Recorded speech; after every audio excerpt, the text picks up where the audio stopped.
ලෞතර බුදුරජාණන් වහන්සේ දේශනා කරනවා මේතන ඉන්න සෑම පින්වතෙක්ම සංසාරේ මිය ගිය වෙලාවේ ගොඩ ගැව්වා වූ මලකඳන් ගොඩ ගිජ්ජකූට පර්වතයට වඩා විශාලයි කියලා. පින්වතුනි අපි මොකද දන්නේ? අපි දන්නවා මේ ජීවිතේ අපි ඉන්නවා. පෙර ජීවිතේ අපි පටිච්ච සමුප්පන්නව හිටියා. මරුණයින් පස්සේ නැවත පටිච්ච සමුප්පන්නව උපදිනවා. ඔය තුනයි අපි දන්නේ. ඉතින් එහා පැත්තේ අපි හිතන්නේ. නමුත් බුදුරජාණන් වහන්සේ සූත්‍රගත ධර්ම දේශනා කරනවා මෙතන ඉන්න සෑම කෙනෙක්ම මමත් ඇතුළුව මැරිච්ච වෙලාවේ සංසාරේ ගොඩ ගැහුවා වූ මලකඳන් ගොඩ ගිජ්ජකූට පර්වතයට වඩා විශාලයි කියලා. දැස් පියාගෙන ගිජ්ජකූට පර්වතයට වඩා විශාල මලකඳන් ගොඩක් සිහියට නගා ගන්න. ඒ මලකඳන් ගොඩේ මනුස්ස මලකඳන් ඉන්නවා, දිව්‍ය මලකඳන් තියෙනවා, ප්‍රේත මලකඳන් තියෙනවා, භූත මලකඳන් තියෙනවා, තිරිසන් මලකඳන් තියෙනවා, අසුර මලකඳන් තියෙනවා, නිරිසත්ව මලකඳන් තියෙනවා. මොකද මේ මලකඳන් ගොඩ ඔබ මම තනිව සංසාරේ ගොඩ ගැහුවා වූ මලකඳන් ගොඩයි. පින්වතුනි පොඩි ගමනක් ඇවිල්ලා තියෙන්නේ. පොඩි ගමනක්ද ඔබත් මමත් මේ ඇවිල්ලා තියෙන්නේ.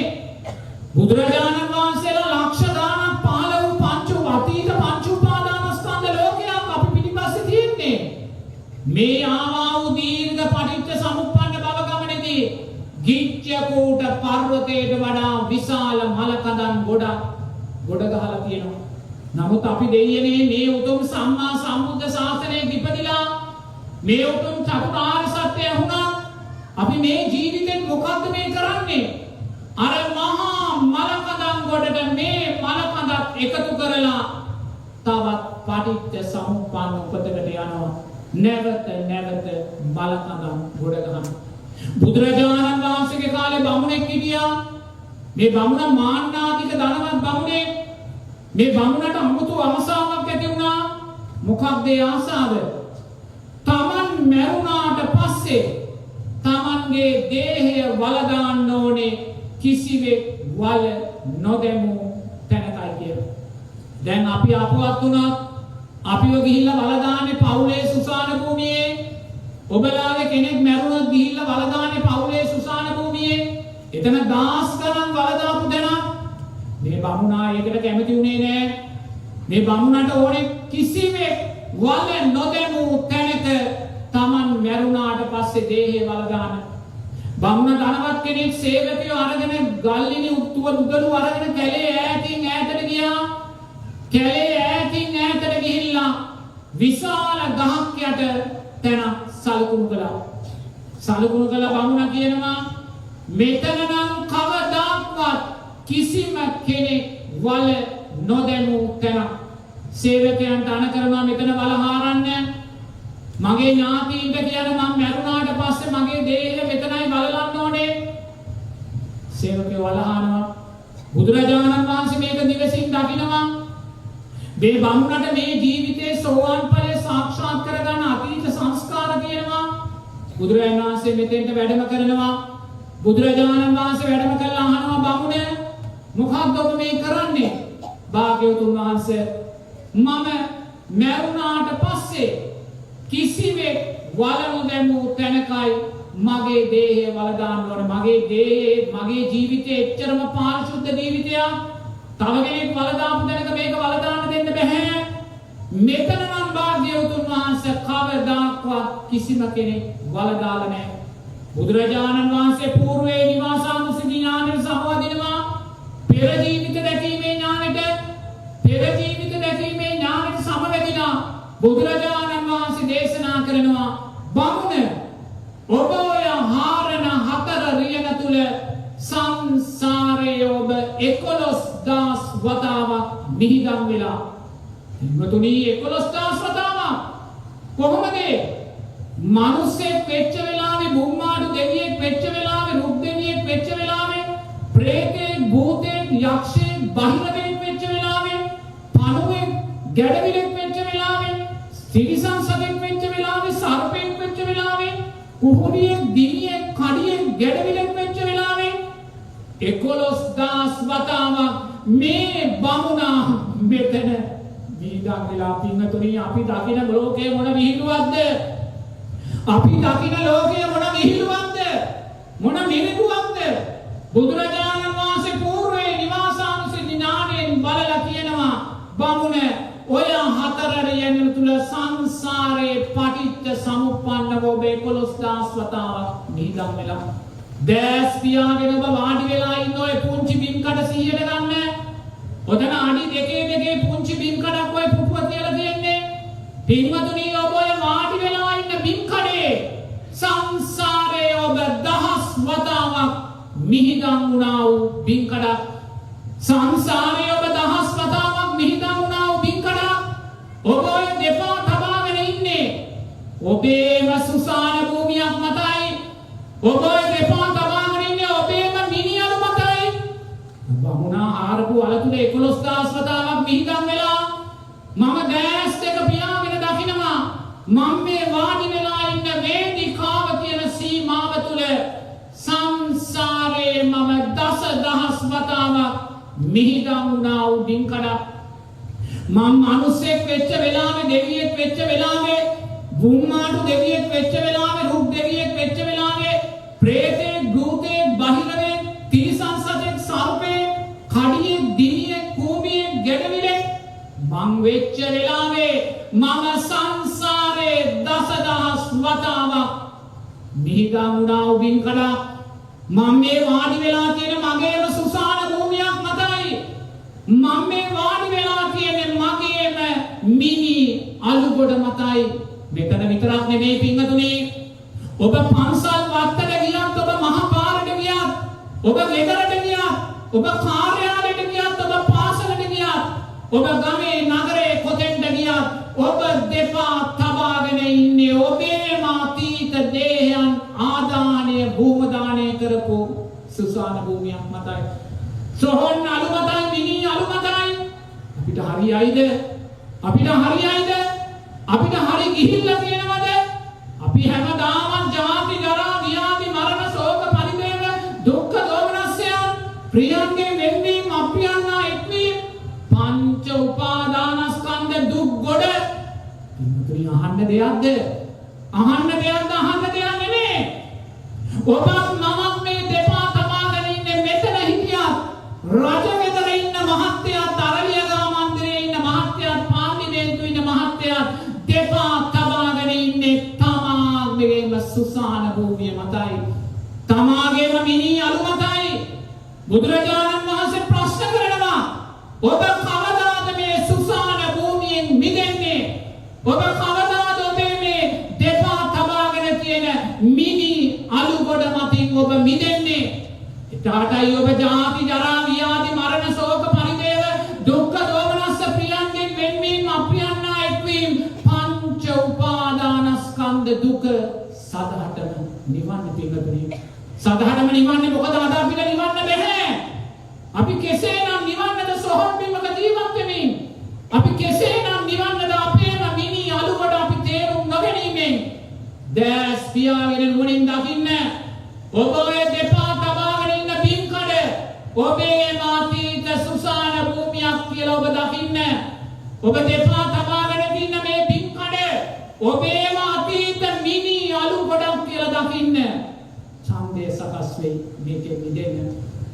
ඡන්දය සකස් වෙයි මේකෙන් මිදෙන්න. අනේ මේ මිනි අලු ගොඩ මත ජීවිතේ දරණ තාක්කල් ජාති ජරා ව්‍යාධි මරණ ශෝක පරිදේවයෝ ජීවිතේට පොදුයි පින්නතුනි. මේකේ දෙපා තබාගෙන ඔබ ජාති ජරා ව්‍යාධි මරණ ශෝක පරිදේවයෝ එපා කියන්න එපා. ඒක වෙන්නේ නෑ. මොකද සෝහන් බිමකයි ඔබ දෙපා තබාගෙන ඉන්නේ. ලෞතර බුදුරජාණන් වහන්සේ වරක් ස්වාමින් වහන්සේලාටකින් අහනවා මහණෙනි ඔබලා මේ ආවා වූ දීර්ඝ පටිච්ච සමුප්පන්න භව ගමනේදී ඔබලා තිරිසන් සත්තු වෙලා ඉපදුන වෙලාවේ මිනිස්සු ඔබලාගේ බෙල්ල කපාගෙන මරාගෙන කාපු වෙලාවේ ගලාගෙන ගිය රුධිරයේද වැඩි මහා සාගරේ ජලයේද වැඩි කියලා පින්වතුනි ස්වාමීන් වහන්සේලා පිළිතුරු දුන්නේ නැහැ. මොකද එතන හිටියේ සග්ගානුසාරී ධම්මානුසාරී ස්වාමීන් වහන්සේලා. පංච උපාදානස්කන්ධයේ අනිත්‍යභාවය දැක්ක අවබෝධ කරපු කවුරුත් ස්වාමීන් වහන්සේලා හිටියේ. ඒ නිසා උන්වහන්සේ පිළිතුර දුන්නේ. ඒ වෙලාවේ බුදුරජාණන් වහන්සේ දේශනා කරනවා මහණෙනි ඔබලා මේ ආවා වූ දීර්ඝ පටිච්ච සමුප්පන්න බව ගමනේදී ඔබලා තිරිසන් සත්තු වෙලා ඉපදුන වෙලාවේ මිනිස්සු ඔබලාගේ බෙල්ල කපාගෙන මරාගෙන කාපු වෙලාවේ ගලාගෙන ගිය රුධිරය මහ සාගරේ ජලයට වැඩි. මුදුනේ මහ සාගරේ ජලයට වැඩි. දැස් පියාගෙන අර මහා සාගරේ මහා ජලකඳ 100කට නගා ගන්න. ඒ මහා ජලකඳ එකම රුධිර සාගරයක් කළා දකින්න. ඒ වෙන දෙයක් නෙමේ. ඔබත් මම තිරිසන් සත්තු වෙලා ඉපදුන වෙලාවේ මිනිස්සු අපේ බෙල්ල කපාගෙන මරාගෙන කාපු වෙලාවේ ගලාගෙන ගිය පිටුදුනේ මොනසා කටුක බව ගමනක් අපි ඇවිල්ලා තියෙන්නේ. මේ සත්‍යර්මය අපිට කියලා දෙන්නේ මේ ඇත්තයි. මේ සත්‍යර්මය මතු කරලා දෙන්නේ මේ සංසාර ගැඹුර, සංසාර බය, සංසාර දුර. මේක දකින්නේ නැති නිසා අපි මේ සංසාරේ විහිළුවක් කරගෙන ඉන්නේ. මේක සෙල්ලමක් කරගෙන ඉන්නේ. සතුටක් කරගෙන ඉන්නේ.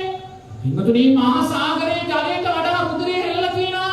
බෙල්ල කපාගත්ත වෙලාවේ බුදුරජාණන් වහන්සේ දේශනා කරනවා මෙතන ඉන්න සෑම කෙනෙක්ම තමන් අම්මා තාත්තලා වෙලා දරුවන් උදෙසා හෙළු කඳුළු මහ සාගරේ ජලයට වැඩි කියලා. ඔන්න බලන්නකෝ දැන් ඔබලා හැම කෙනෙක්ම මෙතන ගොඩක් අම්මලා තාත්තලානේ. ඔබේ හෘද සාක්ෂියට අටු කරලා අහන්න මේ සූත්‍රගත ධර්මයේ තියෙන මේ දහම ඔබ පිළිගන්නවද? ඔබලා අම්මලා තාත්තලා හැටියට සංසාරේ දරුවන් උදෙසා හෙළු කඳුළු මහ සාගරේ ජලයට වැඩි කියලා. ඔබ පිළිගන්නේ නැහැ පින්වතුනි. ඔබ පිළිගන්නේ නැහැ. ඔබ පිළිගන්න නම් ඔබට චතුූපපාත ඥාන పూర్වේ නිවාසානුස්සති ඥාන තියෙන්න ඕනේ. එහෙනම් ඔබ පිළිගන්නවා. නමුත් අපිට ඒ ඥාන නැහැ.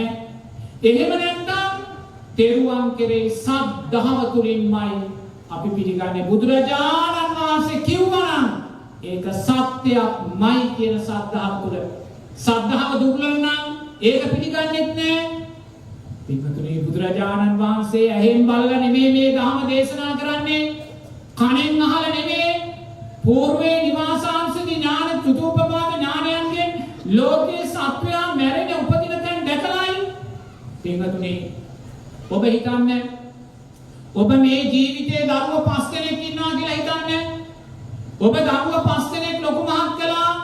නමුත් ඔබ දරුවෝ 5 දෙනා උදෙසා කඳුළු බාල්දියක් හෙලලා නැහැ. ඇත්ත කතාව.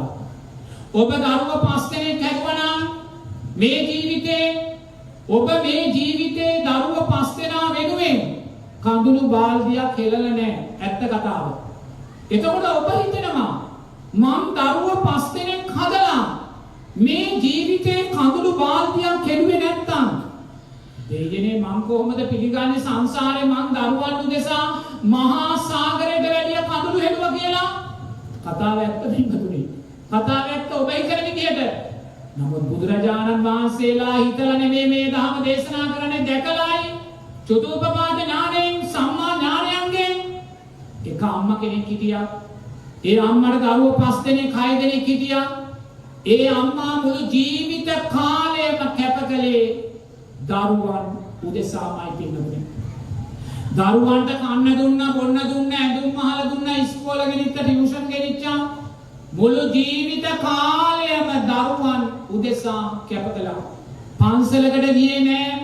පන්සලකට සලාක දානයක් දුන්නේ නෑ. පොයදාකට සිල් සමාදන් වෙන්න තබා බුදුන් වඳින්නවත් පන්සලට ගියේ නෑ. නැති බැරි කෙනෙකුට කෑම වේලක් දුන්නේ නෑ, ඇඳුමක් දුන්නේ නෑ. දරුවන් උදෙසාම කැප වෙලා ජීවත් වුණා. දරුවා ලොකු වෙලා මුණුබුරු මිනිබිරියන් ඇදුනා. මුණුබුරු මිනිබිරියන් බැලුවා. පින්වතුනි වයෝවෘද්ධ වෙලා මේ අම්මා මැරෙනවා. වයෝවෘද්ධ වෙලා මේ අම්මා මැරෙන්නේ. කොහෙද ඉපදෙන්නේ පින්වතුනි? තෘෂ්ණා පච්චය උපාදානං උපාදාන පච්චය භව ධර්මතාවය තුල මේ අම්මා මැරෙන වෙලාවේ අර දරුවන් උපාදානය කරගෙන එම නිවසේම ඉපදුනා පින්වතුනි. දැන් කොහෙද ඉපදලා තියෙන්නේ? එම නිවසේම ප්‍රේතියක් වෙලා ඉපදුනා. එම නිවසේම දරුවෝ උපාදානය වෙලා මේ ප්‍රේතිය නිර්වස්ත ප්‍රේතියක්. ඇඳුම් මොකුත් නැහැ නිර්වතින්. එයි කවදාක්වත් සංඝයාට පිළිකරක් පූජා කළේ නැහැ. නැතිබරු මිනිස්සුන්ට ඇඳුමක් දුන්නේ නැහැ. දරුවන්ට ඇඳුම් නැහුවා විතරයි. දරුවන්ට ඇඳුම් ගත්තා විතරයි. නිර්වත් ප්‍රේතියක්. ඒ විතරක් නෙමෙයි निराहारව ජීවත් වෙන ප්‍රේතියක්. ආහාර නැහැ. කවදාකවත් සංඝයාට දානයක් දුන්නේ නැහැ. සිල්වතෙකුට දානයක් දුන්නේ නැහැ. නැති බැරි කෙනෙකුට දානයක් දුන්නේ නැහැ. දැන් බලන්න කොහෙද ඉපදුනේ ඒ ගෙදරම ප්‍රේතියක්. නිර්වති ඒ වගේම निराहारව. පින්වතුනි බුදුරජාණන් වහන්සේ කොතනකවත් දේශනා කළා නැහැ. හොඳින් මේක තේරුම් ගන්න. පින්කල සුගතියට යනවා කියලා බුදුරජාණන් වහන්සේ කොතනකවත් දේශනා කළා නැහැ. පව්කල දුගතියට යනවා කියලා බුදුරජාණන් වහන්සේ දේශනා කළා නැහැ. මේක හොඳින් තේරුම් ගන්න. බුදුරජාණන් වහන්සේ දේශනා කළා කියන්නේ තෘෂ්ණා පච්චය උපාදානං උපාදාන පච්චය භවෝ භව පච්චය ජාති. ඔන්න බුදුරජාණන් වහන්සේ දේශනා කළා තියෙන මේක වරද්ද ගන්නත් එපා මට බයින්නත් එපා. දැන් එක මහත්යෙක් හිටියා. කෝටිපති මහත්තයෙක්. මුළු ජීවිතේම පින්කම් කළා. පින්කම් කළා, දන් දුන්නා, භාවනා කළේ නැහැ, සිල් රකින්න උත්සාහ කළෙත් නැහැ.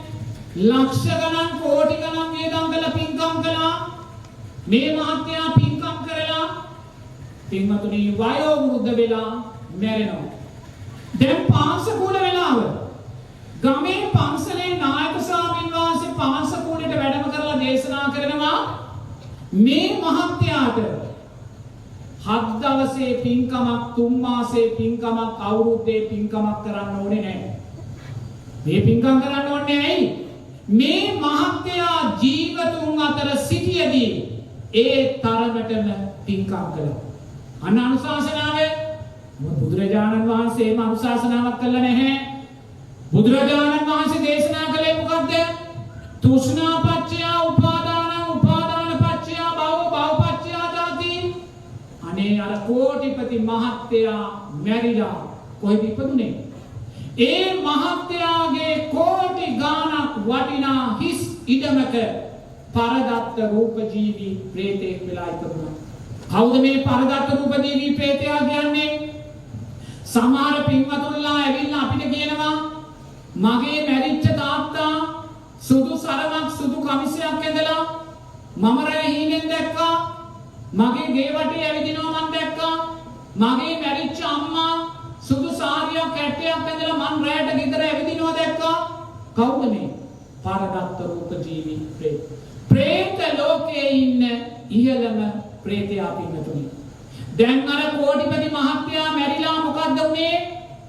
මැරෙන වෙලාවේ කරපු පින්කම් සිහිපත් වුණාද? කරපු පින්කම් සිහිපත් උනේ නැහැ. පින්කම් සිහිපත් වෙලා සාදුකාර දීලා මැරුණා නම් අනිවාර්යෙන්ම මේ මහත්තයා ශාස්ත්‍රීක දෙවියෙක්, ශාස්ත්‍රීක මිනිසෙක්. කිසි සැකයක් නැහැ. නමුත් පින්වතුනි තෘෂ්ණා පච්චය උපාදානං වැඩියෙන්ම ආදරය කළේ වැඩියෙන්ම තෘෂ්ණාව තිබේ පින්කම් වලට නෙමෙයි දේපල වලට. මැරෙන වෙලාවේ දේපල තමයි තෘෂ්ණා පච්චය උපාදානං. මැරෙන වෙලාවේ පින මතක් උනේ නැහැ. දේපලයි උපාදානය කරගත්තේ. ඒ දේපලේම ගිහිල්ලා පරදත්ත රූපජීවී ප්‍රේතෙක් වුණා. අන්න ඇත්ත කතාව. පිනට විපාක දෙන්න විදියක් ආවේ නැහැ. ශාස්ත්‍රීය දෙවියෙක් කරන්න පින උපාදානය කළේ නැහැ. නමුත් එයා දැන් පරදත්ත රූපජීවී ප්‍රේතේ හොඳට ඇඳුම් ලැබෙනවා, හොඳට ආහාර ලැබෙනවා, හොඳ ශරීරයක් විකෘති නැති. පින්වතුනි පරදත්ත රූපජීවී ප්‍රේත ලෝකේ ඉන්නවා අපේ රටේ මේ කලාකරුවන්ට වඩා ලස්සන ප්‍රේතයෝ ලස්සනට ඇඳුම් ඇඳගත්ත ප්‍රේතයෝ ඇයි? පින් කළා මැරෙන වෙලාවේ තෘෂ්ණාවේ උපාදානය සකස් වුනේ දේපල වලට, සල්ලි වලට, රට ජාතිය ආගම. අන්න ගිහිල්ලා එතන ඉපදුනා. දැන් අර කෝටිපති මහත්තයාට පරදත්ත රූපජීවී ප්‍රේතේ එයාට හොඳට ආහාර ලැබෙනවා, ඇඳුම් පැළඳුම් ලැබෙනවා, විකෘති නැති ශරීරයක්. ඇයි? පින ඇවිල්ලා විපාක දුන්නා. ඔබ දෙයක් පින් කළා, පින ඇවිල්ලා විපාක දුන්නා. විපාක ප්‍රේත ලෝකෙදී. පින ඇවිල්ලා විපාක දුන්නේ ප්‍රේත ලෝකෙදී. නමුත් දැන් අර අම්මට මොකද උනේ? අර අම්මා දරුවා 6 දෙනෙක් හැදුවා. පින් කළෙත් නෑ, දන් දුන්නෙත් නෑ. නිර්වත් ප්‍රේතියක්. निराहारව ජීවත් වෙන ප්‍රේතියක්. දැන් ඔබ කල්පනා කරන්න මේ निराहारව ජීවත් වෙන ප්‍රේතිය මොනසා කඳුළු සාගරයක්ද හෙලන්නේ? ඉක්මතුණී කුස ගිනි ගන්නවා, කුස පිච්චෙනවා, බඩගින්න දැනෙනවා, ආහාර අවශ්‍යතාවය දැනෙනවා. බත්පි ගානක් තියෙනවා, ඒක ලේව කන්නේ යනකොටම බත්පි ගාන අතුරුදහන් වෙනවා. තව දිය කඩਿੱත්තක් තියෙනවා, වතුර බොන්න යද්දී දිය කඩਿੱත්ත අතුරුදහන් වෙලා එනවා. ඉක්මතුණී ඔබ හිතන්නේ මේ ප්‍රේතිය අවුරුදු ලක්ෂයක් ප්‍රේත ලෝකෙ හිටියොත් කුසගින්න නිසා කොයි සානම් කඳුළු ගොඩක් ප්‍රේතිය හෙලයිද? කඳුළු සාගරයක්. බඩ පිච්චෙනවා, බඩ දනවා, බඩ ගිනි ගන්නවා, ආහාර අහිමියෙන් කෑ ගහනවා, ආහාරයක් නැහැ. ඒ වගේම නිර්වද්භාවයෙන් ප්‍රේත ලෝකේ අර ඇඳුම් ඇඳගෙන තියෙන පරදත්ත රූපජීවි ප්‍රේත ලෝකෙ මැද්දේ නිර්වදින් ජීවත් වෙද්දී සාරිපුත්ත මහරහතන් වහන්සේගේ සංසාරේ ආත්ම භාව පහකට ඉස්සෙල්ලා අම්මා කෙනෙක් එනවා නිර්වත් ප්‍රේතියක්. ආත්ම භාව පහකට ඉස්සෙල්ලා මහා අවුරුදු ලක්ෂ ගණනකට එහා ප්‍රේතියක්. එහෙමනම් දෙයියනේ මේ අම්මා දැන් ප්‍රේත ලෝකේ නිර්වත් නිරාහාර ප්‍රේතියක් හැටියට අවුරුදු ලක්ෂයක් හිටියොත් විඳින හෙලන කඳුළු මතක් කරන්නේ. කවුරු නිසාද කඳුළු හෙලන්නේ? දරුවා නිසා. නෝදර තේරුම් ගන්න. අපි හිතන්නේ මේ ජීවිතේ දරුවෝ නිසා මං කඳුළු බාල්දියක් හෙලලා නැහැ. ඒ නිසා ඔය සාගරයක් තරම් කඳුළු හෙළුවා කියන කතා බොරු. පිටුතුණී මෙන්න බුදුරජාණන් වහන්සේගේ දහම. අර අම්මා දරුවා 5 දෙනා උපාදානය කරගෙනයි මැරිලා ප්‍රේතියක් උනේ. එහෙමනම් මේ ප්‍රේතිය අවුරුදු ලක්ෂයක් ප්‍රේත ලෝකෙ දුක් විඳිද්දී හෙළන සෑම කඳුලක්මයිති දරුවන් උදෙසා හෙළු කඳුළු. අන්න ඇත්ත කතාව. ඔබ හිතන ප්‍රේත ලෝකේ අවුරුදු ලක්ෂයක් හිටියා කියලා. ලක්ෂ නෙමෙයි පින්වතුනි, කල්ප ගාණක් වෙන්න පුළුවන්. මම ලක්ෂයකට ගන්නම්. අවුරුදු ලක්ෂ ගාණක් ප්‍රේත ලෝකේ දුක් විඳලා, දේශයෙන්, වෛරයෙන්, කුසගින්නෙන් දුක් විඳලා නැවත දෙවියෙක් වෙයිද? නැවත මිනිසෙක් වෙයිද? නැහැ. නැවත තිරිසන් ලෝකයටමයි වෛරය දරාගෙන මැරිලා ඉපදෙන්නේ. තිරිසන් ලෝකේ ඔබ හිතන්නේ සෑම තිරිසන් සතෙක්ම බුදුරජාණන් වහන්සේ දේශනා කරනවා එකම කුලේ ආත්ම භාව 500ක් ඉපදෙනවා. ඔය බල්ලෙක් ගන්න, හරකෙක් ගන්න, එළුවෙක් ගන්න, ඌරෙක් ගන්න, කුකුලෙක් ගන්න, එකම කුලේ ආත්ම භාව 500ක්. එයි බල්ලෙක් මැරෙන වෙලාවේ පිනක් උපාදානය කරන්න එයා දන්නේ නැහැ, රැළමයි උපාදානය වෙන්නේ. සෑම තිරිසන් සතෙක්ම මැරෙන වෙලාවේ රැළයි උපාදානය කරගන්නේ. රැළකම ගිහිල්ලා ඉපදෙනවා. එහෙමනම් පින්වතුනි, අර ඒකයි අර ස්වාමීන් වහන්සේලාට කිව්වේ තිරිසන් සත් වෙලා ඉපදුන වෙලාවේ බෙල්ල කපාගෙන මැරිච්ච වෙලාවේ ගලාගෙන ගිය රුධිරය මහසાગරයේ ජලයට වැඩි කියලා. එකම තිරිසන් කුලේ ආත්ම භාව 500ක්.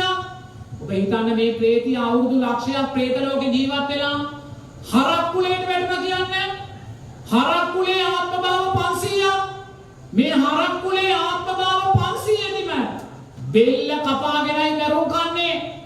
විඳින දුක හෙළන කඳුළු, ඒ ආත්ම භාව 500 හෙළන කඳුළු කවුරු නිසාද හෙළන්නේ?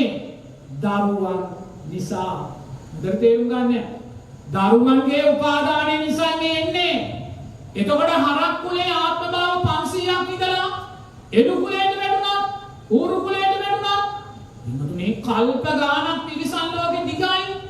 මේම ආත්ම භාව 500න් 500න් අවුරුදු ලක්ෂ 5ක් තිරිසන් ලෝකෙක හිටියොත් හෙළන කඳුළු ඔබ තීරණය කරන්න. කවුරුන් උදෙසාද මේ කඳුළු හෙළන්න උනේ? දරුවන් උදෙසා. මෙහෙම තිරිසන් ලෝකේ කල්ප ගණන් ඉඳලා ආයිමත් මිනිස්සෙක් වෙන්නේ නැහැ, දෙවියෙක් වෙන්නේ නැහැ. හොඳට හිතන්න. මේ සංසාර බය මං කියන්නේ සංසාර ගැඹුර දුර. ප්‍රේත ලෝකෙන් තිරිසන් ලෝකෙන් ලේසියෙන් නැවත මනුස්ස දිව්‍ය තැනකට එන්න වැටෙන්නේ නිරයටයි. නිරයන් 132ක්. සූත්‍රගත ධර්මයේ තියෙනවා නිරයන් 132ක්. එතකොට මේ නිරයන් 132 මෛත්‍රිය, කරුණාව, මුදිතාව, මෙත්තාව, උපේක්ෂාව නැහැ. මේ නිරයන් 132 තියෙන්නේ ගින්දර, යෝධිය, ගිනි වතුර, පිච්චීම විතරමයි පින්නතුනි. එහෙනම් මේ නිරයන් 132කට ගිහිල්ලා කල්ප කොච්චරකනම් පින්නතුනි කවුරු නිසාද මේ දුක තරුවන් උදෙසා හෙළන කවුරු? මෙන්න ඇත්ත කතාව. දැන් ඔබ තේරුම් ගන්න ඕනේ සංසාරයේ ඔබලා සෑම කෙනෙක්ම දරුවන් උදෙසා මහා සාගරේ ජලයට වඩා කඳුළු හෙළුවා කියන කාරණේ පිටුතුනි. මම නෙමේ බුදුරජාණන් වහන්සේ මේ සුන්දර ධම් අපිට දේශනා කළ තියෙන සංසාර බය, සංසාර ගැඹුර, සංසාර දුක දකින්න. මටත් අම්මා කෙනෙක් හිටියා, මටත් තාත්තා කෙනෙක් හිටියා. ඒ අම්මා තාත්තා මාව නොවිදිනා දුකක් විඳලා ලොකු මහත් කළා. ලේ ටික කිරි කරලා පෙව්වා. නොවිදිනා දුක් විඳලා අපිව ලොකු මහත් කළා. ඉතින් බලන්න මේ සංස්කාර ලෝකයේ තියෙනා වූ අසත්පුරුෂ භාවය, මේ සංස්කාර ලෝකයේ තියෙනා වූ අසත්පුරුෂ භාවය, ඒ අම්මලා එච්චර දුක් විඳලා අපිව ලොකු කළා. අපි පැවිදි වෙලා ඉන්නවා දකින්න ඒ අම්මා තාත්තලාට මේ සංස්කාර ලෝකය ඉඩ දුන්නේ නැති නේද? බලන්න මේ සංස්කාර ලෝකයේ අම්මා තාත්තලාට කොයිසානම් අසාධාරණයක් කළාද කියලා පින්වතුනි. මේ සංස්කාර ලෝකයේ අම්මා තාත්තලාට ඉස්තර අසාධාරණයක් කරද්දී ඒ අම්මා තාත්තා මොකද්ද කළේ? ඒ අම්මා තාත්තා මොකද්ද කළේ? ඒ අම්මා තාත්තා පටිච්ච සමුප්පන්නව භවයේ ඈතින් ඈතට යන්න ගියා. පටිච්ච සමුප්පන්න භවයේ ඈතින් ඈතට යන්න ගියා. අර ශ්‍රේෂ්ඨ මරණ හතරෙන් එහෙකට ගියේ නැහැ.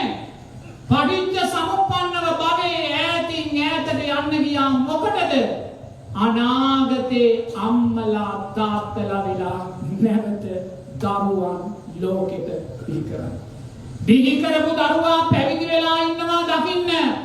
මේ අසාධාරණ සංස්කාර ලෝකය ඒ අම්මට ඉඩ දුන්නේ නැහැ, තාත්තට ඉඩ දුන්නේ නැහැ. එහෙව් අසාධාරණ සංස්කාර ලෝකයක් නැවත නැවත ශක්තිමත් කරන්න, නැවත නැවත විවාහ වෙන්න, නැවත නැවත දරුවෝ හදලා අර මහා සාගරේ ජල කඳ තව තව විශාල කරන්නේ අම්මා තාත්තා භවයේ ඈතින් ඈතට යන්න ගියා. පින්වතුනි මෙන්න අම්මලා තාත්තලාගේ අවාසනාවන්ත කතාව. ඒ නිසායි බුදුරජාණන් වහන්සේ අපට දේශනා කරන්නේ කවදාක්වත් ඔබ අම්මේ තාත්තේ ජාති ජාතිත් ඔබ මගේ අම්මා තාත්තා වේවා කියලා ප්‍රාර්ථනා කරන්න එපා පින්වතුනි. අම්මේ තාත්තේ ඔබ සංසාරේ මතු බුදු වේවා කියලා ප්‍රාර්ථනා කරන්න එපා. මොකද මේ හැම අම්මා කෙනෙක්ම තාත්තා කෙනෙක්ම දරුවන් උදෙසා මහා සාගරේ ජලයට වඩා කඳුළු හෙලලා තියෙනවා. තවත් දුක් දෙන්න එපා. තවත් මේ ජාති ජරා ව්‍යාධි මරණ ශෝක පරිදේව දුක්ඛ දෝමනස්ස දුක් දෙන්න එපා. නැවත නැවත අම්මේ සංසාරේ ඔබ මගේ අම්මා තාත්තා වේවා කියන මොහොතක් පාසා ඔබ අම්මාට දෙන්නේ ජාති ජරා ව්‍යාධි මරණ ශෝක පරිදේව දුකමයි. ඒ නිසා බුදුරජාණන් වහන්සේ සෑම දරුවෙකුටම කියන්නේ ඔබේ අම්මා තාත්තා සද්ධාව තුල ශක්තිමත් කරන්න. ඔබේ අම්මා තාත්තා සීලය තුල ශක්තිමත් කරන්න. ඔබේ අම්මා තාත්තා ත්‍යාගය තුල ශක්තිමත් කරන්න. ඔබේ අම්මා තාත්තා ප්‍රඥාව තුල ශක්තිමත් කරන්න. අන්න බුදුරජාණන් වහන්සේ ඔබට අම්මා තාත්තාට පනවන ශ්‍රේෂ්ඨම යුතුයකම් පක්ෂය, අම්මා තාත්තාට රත්තරන් රිදී යාන වාහන ඇඳුම් පැළඳුම් මේ මොකක්වත් ගෙනල්ලා දුන්නා. බුදුරජාණන් වහන්සේ අම්මා තාත්තාට ඔබ සැලකුවා කියලා කියන්නේ නැහැ. අම්මා තාත්තාට ඔබ යුතුයකම් ඉටු කළා කියන්නේ නැහැ. අම්මා තාත්තාට ඔබ යුතුයකම් ඉටු කළා කියලා බුදුරජාණන් වහන්සේ දේශනා කරන්නේ මේ ජාති ජරා ව්‍යාධි මරණ ශෝක පරිදේව දුක්ඛ දෝමනස්යන්ගෙන් මිදෙන දිශාවට අම්මා ස්ථානගත කළොත් විතරක්මයි පින්නතුනේ. දැන් මේ අපි මොකද්ද මේ කතා කරන්නේ? සංසාර බය, සංසාර ගැඹුර, සංසාර දුර. දැන් මෙහෙම දකිද්දි මොකද වෙන්නේ? මෙන්න දැන් සති ඉන්ද්‍රිය ශක්තිමත් වෙනවා. දැන් අපි අර මුලට යමු. මම මේ ඔබේ සති ඉන්ද්‍රියයි ශක්තිමත් කළේ. කල්යාණ මිත්‍රාශ්‍රය, සද්ධර්ම ශ්‍රවණය, නුවණින් මෙනෙහි කිරීම තුළ දැන් ඔබේ සති ඉන්ද්‍රිය මම ශක්තිමත් කළා. දැන් සති ඉන්ද්‍රිය ශක්තිමත්. දැන් ඔබ මොකද කරන්නේ?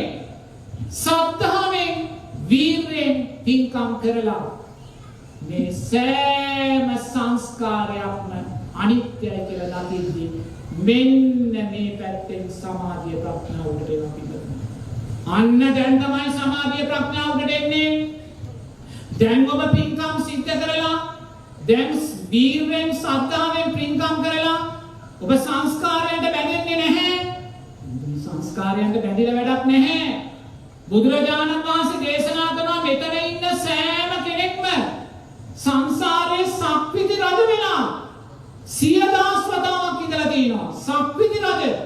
මේ අපේ රටේ වගේ ඡන්දෙන් පත් වෙන රටවල නෙමෙයි. සක්විති රජුව මුළු ලෝකෙන් භාගයක් පාලනය කරනවා. සක්විති රජ කෙනෙකුට දෙතිස් මහා පුරුෂ ලක්ෂණයන් ලැබෙනවා. ස්ත්‍රී රත්නයක් ලැබෙනවා. පංච කල්යාණයක්, දිව්‍යාංගනාවක් බඳු පංච කල්යාණයක්. ඒ වගේම එර්දියෙන් යන අජානීය අස්සෙක්, එර්දියෙන් යන ඇතෙක් ලැබෙනවා. ඒ විතරක් නෙමේ මහ පොළොවේ යට තියෙන ඕනෑම සම්පතක් නුවණින් දකින්න දිවෙස් තියෙන පුරෝහිත බමුණෙක් ඉන්නවා ලැබෙනවා. අන්තපුර විසෝවරා පුත්තු දහසක්. පින්කතුනේ ඔබ අතීතයේ පුත්තු දහසකගේ තාත්තා කෙනෙක් වුණා. ඒ සෑහුනේ නැහැ. මහ පොළොවේ යට තියෙන ඕනෑම සම්පතක් දිවසින් දකින්න පුරෝහිත බමුණෙක් ලැබුණා. තාම සෑහුනේ නැහැ. එර්දියෙන් යන අජානීය අතෙක් ලැබිලා. එර්දියෙන් යන අජානීය අස්සෙක් ලැබිලා. සෑහුනේ නැහැ. අපි මේ යකඩ ගොඩෙන් සෑහෙයිද? මේ යකඩ ගොඩේ වාහනයෙන් අපි සෑහෙයිද? මේ සංස්කාරයන්ගේ අනිත්‍යභාවය දකින්න. මේ සංස්කාරයන්ගේ වරක් මුගලන් මහෝත්තමයාණන් වහන්සේ තවුතිසාවට වඩිනවා ඉදිරියෙන්. සක්‍ර දෙවියෝ බලන්න. සක්‍ර දෙවියෝ තවුතිසාවට වඩින්දී මුගලන් මහෝත්තමයාණන් වහන්සේ තවුතිසාවට වඩින්දී සක්‍ර දෙවියන් එයාගේ වාසභවන ඉදිරියේ දිව්‍යාංගනාවන් පිරිවරාගෙන නර්තනයෙන් රංගනයෙන් පින්වතුනි ආස්වාදය ලබනවා. බුදුරජාණන් වහන්සේ මුගලන් මහෝත්තමයාණන් වහන්සේ සූත්‍රගත ධර්ම දේශනා කරනවා. සක්‍ර දෙවියන්ගේ වාසභවන පින්වතුනි කූටාගාර 700ක්. කූටාගාර කියන්නේ කාමර. කාමර 700ක් සක්‍ර දෙවියන්ගේ වාසභවනේ. ඔබ දහස් වතාවක් සක්‍ර දෙවිය වෙලා හිටියා. ඔබ සක්‍ර දෙවිය වෙච්ච වෙලාවේ ඔබේ වාසස්ථානය කූටාගාර 700ක්. කාමර 700ක් විස්කම් දෙවියෝ පිනෙන් මවන්නේ. එක කාමරයක දිව්‍ය අප්සරාවන් 7 දෙනයි. එක කාමරයක දිව්‍ය අප්සරාවන් 7 දෙනයි. 7 වැඩි කිරීම 700 4000 ගාණක්. පින්වතුනි දිව්‍ය අප්සරාව 4000 ගාණක් කූටාගාරේ ඉඳලා අපි සැනසුනේ නැහැ. සෑහුනේ නැහැ. ඒත් අපි සෑහුනේ නැහැ. මේ සෑහීම කපි නොසෑහීම පින්වතුනි මේ නොසෑහීම තුලයි අද අපි ඉන්නේ. අපි හැමෝම ඇයි මේ සියලු සංස්කාරයෝ තාම අනිත්‍යයි කියලා දකින්නේ. පින්වතුනි මේ සියලු සංස්කාරයෝ තාම අනිත්‍යයි කියලා දකින්නේ. අම්මත් දරුව පෝෂණය කරන්න, දුව දරුව පෝෂණය කරන්න, ගෙවල් දොරවල් හදන්න, රැකී ආරක්ෂා කරන්න, ඒව සියල්ලම කළ යුතුයි. පින්කම් කරන්න ඒව කළ යුතුයි. මේ සියලු සංස්කාරයෝ අනිත්‍යයි කියලා දකින්න. දැන් ඔබ දක්ෂයි. සද්ධාවෙන් වීර්යෙන් පින්කම් කරලා ඔබ මෙතනින් යද්දී සංස්කාරයන් කෙරේ ආස්වාදයෙන් හිතට අරන් යන්න එපා. මේ සංස්කාරයෝ අනිත්‍යයි කියලා දකින්න. එතකොට ඔබේ සද්ධාවක් වැඩෙනවා, වීර්යයක් වැඩෙනවා, සතියක් වැඩෙනවා, සමාධියක් වැඩෙනවා, ප්‍රඥාවක් වැඩෙනවා. ඉන්ද්‍රිය ධර්මයෝ විදර්ශනාත්මකව ශක්තිමත් වෙලා ඔබ බල ධර්මයන් වඩන උතුම් සෝවාන් කෙනෙක් බවට පත් වෙනවා පින්වතුනි. සෝවාන් ඵලයට පත් වුණ තැන ඔබේ ඉන්ද්‍රිය ධර්මයන් වැඩිලා ඉවරයි. ඉන්ද්‍රිය ධර්මයන්ම බල ධර්මයන් වෙනවා. කොහොමද බල ධර්මයන් වෙන්නේ සද්ධාව දැන් අපේ වෙලෙන්නේ ඉන්ද්‍රිය ධර්මයක් ඇටියට බල ධර්මයක් වැඩෙද්දී සද්ධාව විදර්ශනාවෙන් දකිනවා. එයාට බුදුරජාණන් වහන්සේ සිහිපත් වෙද්දී ඊළඟ සිතුවිල්ලෙන් එයා දකින්නේ පිරිනිවන් මංචකේ විසිරීලා තියෙන පූජනීය අදුර පිළිතුරු. බුදුරජාණන් වහන්සේගේ සුන්දර රූපය බාහිර සතර මහා ධාතුවට මුහු කළ දකිනවා. බුදුරජාණන් වහන්සේගේ ජීවිතයේ පංච උපාදාන ස්කන්ධයේ අනිත්‍යභාවයක් කොට දකිනවා. සද්ධාව බල ධර්මයක් වෙනවා. මේ උතුම් ධර්ම රත්නය සිහිපත් වෙද්දී මේ උතුම් ධර්ම රත්නයේ චතුරාර්ය සත්‍යය අනාගතයේ අතුරුදහන් වෙලා බුද්ධෝත්පාද කාලේ ලැබෙනවා කියලා එයා දකිනවා පිටුනේ. සංඝයා සිහිපත් වෙද්දී මේ මහා සංඝ රත්නය අනාගතයේ කාසාය කණ්ඩකල බවට පත් වෙලා සංඝ රත්නය අනිත්‍ය වී යන සංස්කාරයක් කියලා දකිනවා. සද්ධාව බල ධර්මයක් ඇටියට වැඩෙනවා. වීර්ය බල ධර්මයක් වෙනවා. පිටුනේ අපි වීර්යතාම් බල ධර්මයක් ඇටියට දකින්නේ අපි දකින්නේ අනේ මැරෙනකම්ම පන්සල් යන්න ලැබේවා. මැරෙනකම්ම සිල් සමාදන් වෙන්න මට පුළුවන් වේවා. මැරෙනකම්ම මම මේ විදියට ශක්තිමත්ව ඉන්නවා. මම මේ වෙලාවේ මෙහෙම කතා කළා. මේ වගේ වීරයෙන් මම කතා කළත් මම දන්නවා හෙට දවසේ මම ගොළුෙක් වෙන්න පුළුවන්. එක වචනයක් කතා කරගන්න බැරි ගොළුෙක් වෙන්න පුළුවන් හෙට. මම අද දවසේ දෙපයින් මෙතන වැඩම කළා. හෙට දවසේ මම අංශභාග රෝගියෙක් වෙන්න පුළුවන්. වීරය තුල ජීවත් වෙන්නේ වීරයේ අනිත්‍යභාවය දකිමින්. එයා සතිය තුල ජීවත් වෙන්නේ සතිය අනිත්‍යභාවය දකිමින්. සෝවාන් ඵලයට පත් වෙන මොහොත දක්වා අපිට විශ්වාසයක් නැහැ අපි මොන මානසික ව්‍යාධියකට පත් වෙයිද කියලා. බුදුරජාණන් වහන්සේ දේශනා කරන සෝවාන් ඵලයට පත් වූ සෑම කෙනෙක්ම කිනම් හෝ මානසික ව්‍යාධියකින් දෙවෙනවා කියලා. මම නෙමෙයි කියන බුදුරජාණන් වහන්සේ මේ මානසික ව්‍යාධිය සකස් වෙන්නේ තෘෂ්ණා පත්‍ය උපාදානං කියන ධර්මතාවය තුලයි. මේ මානසික ව්‍යාධියට බෙහෙත තමයි ආර්ය ශ්‍රාංගික මාර්ගයෙන් බුදුරජාණන් වහන්සේ දෙන්නේ. මේ මානසික ව්‍යාධිය බෙහෙත් කරලා හොද කරන්න බෑ. වෛද්‍ය ප්‍රතිකාර වලින් හොද කරගන්න බෑ. මේ මානසික ව්‍යාධිය හොද වෙන්නේ ආර්ය ශ්‍රාංගික මාර්ගයේ ශක්තිය තුලින්මයි. ඒ නිසා මේ සති ඉන්ද්‍රිය තුල ජීවත් වෙන්නේ සතියේ අනිත්‍යභාවය දකිමින්. සමාධිය තුල ජීවත් වෙන්නේ සමාධියේ අනිත්‍යභාවය දකිමින්. ප්‍රඥාව තුල ජීවත් වෙන්නේ තමන් කවදා හරි රහත් ඵලයටපත් උනත් ඒ රහත් ඵලයේ ලෝකයේ තුල තියලා උන්වහන්සේ පිළිනිවි යන්නේ. උන්වහන්සේ සම්මා ඥාන සම්මා විමුක්තිය අරගෙන පිළිනිවි යන්නේ නැහැ. උන්වහන්සේ ආර්ය ශ්‍රාංගික මාර්ගය අරගෙන පිළිනිවි යන්නේ නැහැ. උන්වහන්සේ අවබෝධ කළා වූ සම්මා ඥානය සම්මා විමුක්තිය අරගෙන පිළිනිවි යන්නේ නැහැ. ප්‍රඥාව තුල ජීවත් වෙන්නේ ප්‍රඥාවේ අනිත්‍යභාවය දකින. දැන් පින්වතුනි අන්න එතකොට මොකද වෙන්නේ? එයා සෝවාන් ඵලය සාක්ෂාත් කළා බල ධර්මයන් උතුම් රහත් ඵලය දක්වා වැඩිලා එයා උතුම් රහත් ඵලය සාක්ෂාත් කරනවා. දැන්